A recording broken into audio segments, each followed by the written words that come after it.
اللہ اکبر اللہ اکبر۔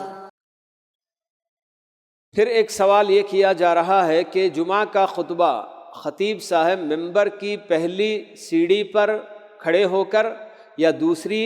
یا تیسری اسٹیپ پہ کھڑے ہو کر دینا ہے؟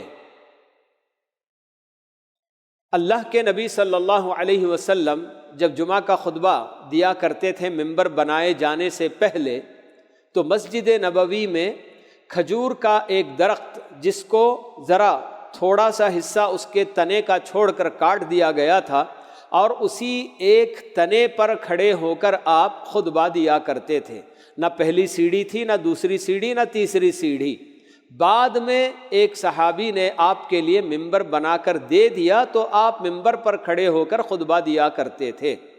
لیکن اب یہ پہلی سیڑھی پر، دوسری، تیسری، کسی بھی سیڑھی پر کھڑے ہونا، یہ بہرحال اللہ کے نبی صلی اللہ علیہ وسلم کے فعل سے ثابت ہے، اور فعل کو زیادہ سے زیادہ مستحب یا مندوب کہا جا سکتا ہے،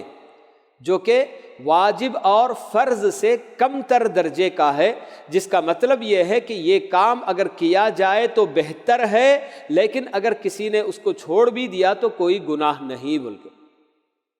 تو یہ سب چیزیں ہمارے اپنے حساب سے مسجد کس طرح سے ہوتی ہے، گنجائش اگر ہے، آدمی کو پہلی سیڑھی پر کھڑے ہونے سے زیادہ لوگوں کا یعنی نگاہیں لوگوں کی اس تک نہیں پہنچ پاتی ہیں، اور اس کو اونچا ہو جانا چاہیے۔ جو اصل مقصد ممبر کا ہے وہ صرف یہ ہے کہ آدمی ذرا اور لوگوں کے مقابلے میں بلند ہو جائے، تاکہ وہ اس کی آواز بھی دور تک پہنچ سکے اور لوگوں کی جو نگاہیں بھی اس پر پڑ سکیں بلکہ۔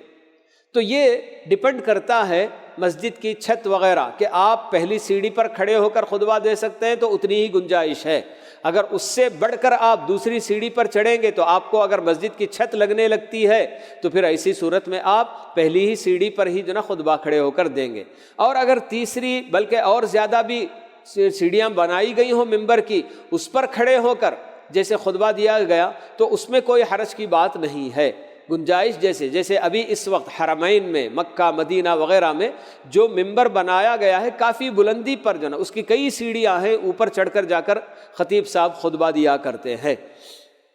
تو بہرحال یہ کوئی فرض یا واجب والی بات نہیں ہے کہ کون سی سیڑھی پر کھڑے ہو کر خطبہ دینا ہے۔